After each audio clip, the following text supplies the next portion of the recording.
Dalam nama Bapa dan Putra dan Roh Kudus. Amin.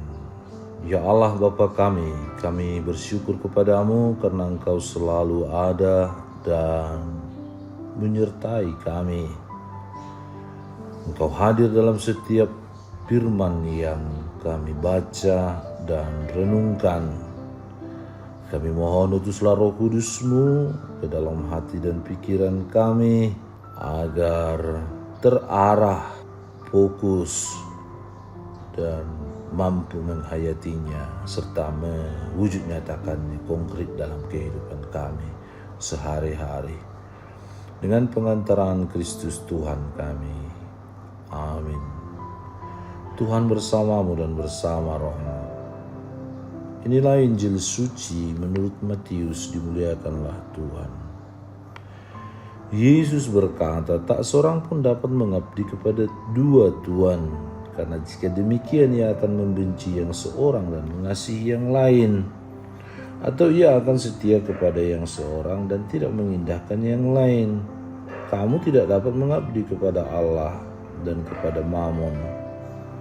Karena itu aku berkata kepadamu, janganlah khawatir akan hidupmu, akan apa yang hendak kamu makan atau minum. Dan janganlah khawatir pula akan tubuhmu, akan apa yang hendak kamu pakai. Bukankah hidup itu lebih penting daripada makanan, dan tubuh itu lebih penting daripada pakaian?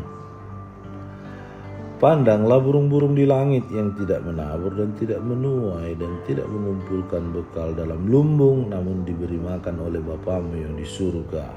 Bukankah kamu jauh melebihi burung-burung itu? Siapakah di antara kamu yang karena kekhawatiran dapat menambahkan sehasta saja pada jalan hidupnya? Dan mengapa kamu khawatir akan pakaian? Perhatikanlah bunga bangkong di ladang yang tumbuh tanpa bekerja dan tanpa memintal. Namun aku berkata kepadamu, Salomo dalam segala kemegahannya pun tidak berpakaian seindah salah satu dari bunga itu. Jadi jika demikian, Allah mendandani rumput di ladang yang hari ini ada dan besok dibuang ke dalam api. Tidakkah ia akan terlebih lagi mendandani kamu, hai orang yang kurang percaya? Sebab itu janganlah kamu khawatir dan berkata, apakah yang akan kami makan, apakah yang akan kami minum, apakah yang akan kami pakai. Semua itu dicari bangsa-bangsa yang tidak mengenal Allah. Akan tetapi Bapamu yang di surga tahu bahwa kamu memerlukan semuanya itu. Tetapi carilah dahulu kerajaan Allah dan kebenarannya, maka semuanya itu akan ditambahkan kepadamu. Sebab itu janganlah kamu khawatir akan hari besok, karena hari besok mempunyai kesusahannya sendiri. Kesusahan sehari cukuplah untuk sehari. Demikianlah sabda Tuhan. Terpujilah Kristus. Saudara dan saudari terkasih, Injil hari ini memperdalam makna hidup. Yesus berkata, tak seorang pun dapat mengabdi kepada dua tuan. Kamu tidak dapat mengabdi kepada Allah dan kepada Mammon. Matius 6:24. Peringatan ini bukan sekedar larangan untuk menjadi kaya, tetapi ajakan untuk menentukan prioritas hidup. Bukan juga melarang untuk menjadi kaya, tetapi janganlah hatimu, hidupmu hanya berorientasi fokus kepada hal-hal yang duniawi, sebab itu akan ditambahkan, kata Yesus. Banyak orang ingin tetap setia pada Tuhan, tetapi hatinya masih dibagi-bagi, seperti sebagian untuk Tuhan, sebagian untuk gengsi, sebagian untuk ambisi, sebagian untuk kenyamanan pribadi. Akibatnya tidak akan muncul atau tidak akan ada kedalaman dalam mempertuan Tuhan atau duniawi. Pasti mendua, terpecah belah, terbagi-bagi.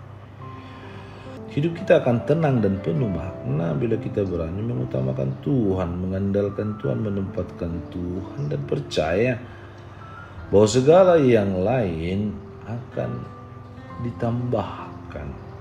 Dengan sendirinya akan kita beroleh konsekuensi logis.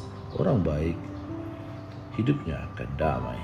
Orang tidak baik, orang yang terlalu sibuk memikirkan hal-hal yang duniawi dan keserakahan, pasti akan stres, pasti akan tidak menikmatinya. Dunia mungkin menawarkan kesenangan sementara, tetapi hanya dalam dan bersama Tuhan yang memberi damai sejati. Kita diajak untuk kembali ke hati yang murni dan sederhana seperti Dia. Kita dipanggil untuk menempatkan Allah dan menjadikan Allah pusat seluruh hidup kita dan membiarkan Dia yang memimpin setiap langkah kita.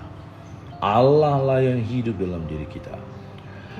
Allah tidak melarang kita bekerja atau berjuang, tetapi Ia mengingatkan kita jangan sampai kekhawatiran akan hidup duniawi, kesenangan, kenikmatan, kemewahan, kekayaan, kedudukan, kekuasaan yang menyesatkan dan menyesatkan hati dan pikiran kita serta membutakan mata iman kita. Kita lupa Allah, terlalu fokus dengan hal-hal yang sementara. Kita juga diajak untuk mempercayakan diri secara total kepada Allah yang mengenal kita lebih daripada kita mengenal diri kita sendiri. Bapak Ibu Saudara-saudari terkasih, melalui sabda Tuhan hari ini dan pada peringatan Santo Aloysius Gonzaga ini, marilah kita merenungkan diri kita sejenak. Apa yang menjadi mamon dalam hidup kita yang secara diam-diam mulai menggeser Allah dari pusat hidup kita? Apakah saya sungguh percaya bahwa jika saya mengutamakan kerajaan Allah, segala kebutuhan saya akan dicukupi olehnya? Apakah ada pengalaman itu dalam perjalanan hidup kita? Apakah saya sudah hidup dengan kesederhanaan, kemudian hati dan kebenaran, bisa semakin memusatkan diri pada Tuhan? Allah Bapa kami, Engkau telah menunjukkan betapa besar kasih-Mu kepada kami. Engkau mengutus Yesus Putra-Mu untuk menyelamatkan kami. Engkau mencurahi kami dengan Roh-Mu, memberi kami Roh Kudus-Mu, Roh Bapa dan Putra, untuk selalu menuntun, membimbing dan menyertai kami, menguatkan kami, memberi kami daya dan keberanian untuk menjadi saksi-saksi-Mu. Maka kami mohon, mampukan kami untuk menjadi pribadi seperti Santo Aloysius Gonzaga yang memberikan hidupnya untuk sesama demi kemuliaan Allah. Dengan pengantaran Kristus Tuhan dan Juru Selamat kami. Tuhan bersamamu dan bersama rohmu. Semoga saudara sekalian dilindungi, dibimbing, dan diberkati oleh Allah yang Maha Kuasa, Bapa dan Putra dan Roh Kudus. Amin.